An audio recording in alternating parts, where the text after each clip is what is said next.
Hey, what's up, you guys? It's Chaos here, back with another video in preparation for Wuthering Waves. Before we get started, if you haven't already, please be sure to like, comment, and subscribe to ensure you don't miss an upload. Now, in terms of gachas, if this is your first welcome, this video is definitely for you. And even if you're not, it may help to provide a reality check on what units you should be prioritizing in terms of pulling. I've played a lot of gacha games and have experienced what it's like during the first week of any game's release. Now, let me tell you, it's a lot of misinformation and bad advice from meta chasers, which isn't something that can really be predicted so early into the game's life. Now, you can make a more informed decision, sure, based on what people are saying, but remember the first free 5-star you get is going to be from the standard pool, so these units will definitely get power crept as time goes on. That's inevitable, and telling people to pull for X unit because their OP is redundant when in a few weeks we will be getting new units, and every month we will continue to get new units and expand upon the current roster. Now, some of you may be wondering, what examples of this are there in games?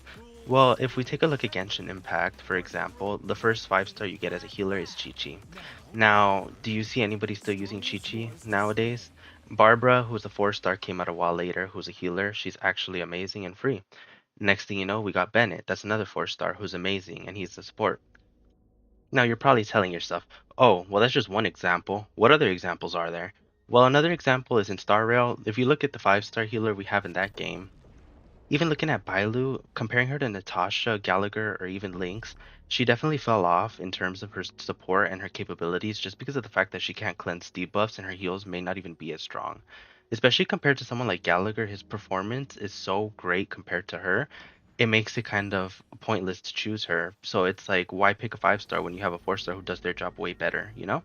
Now, this is coming from someone who has both Gallagher and Bailu. I have Bailu E1, Gallagher E6. I use my Gallagher a lot more. Obviously, there is a slight difference there. He's E6, but he's a 4-star. Remember how much easier it is to get Eidolons for a 4-star. This is a 5-star who has the ability to revive a 1 unit on your team once they die, and she's still not as good as a 4-star who doesn't have that ability.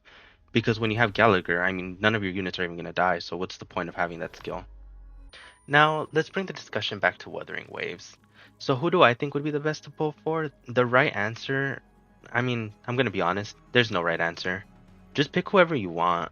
There's not going to be anybody who's going to be better than the rest, who's going to be way miles ahead, who's going to do something so amazing and game changing that you have to pick them day one.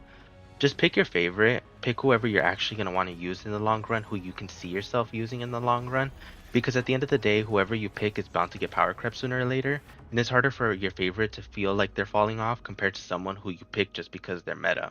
If you pick someone because they're just meta, you're bound to be disappointed by them sooner or later. Another thing to keep in mind when Wuthering Waves comes out, do not, and I repeat, this is very important. Look at me in the eyes when I tell you this. Do not, under any circumstance, use your Astrite for pulls. You hear me? Your Astrite is basically going to be the resources you are given in order to buy your premium pulls, which can get you the limited 5-stars, for example, Chian or anyone else who you might be wanting to pull for.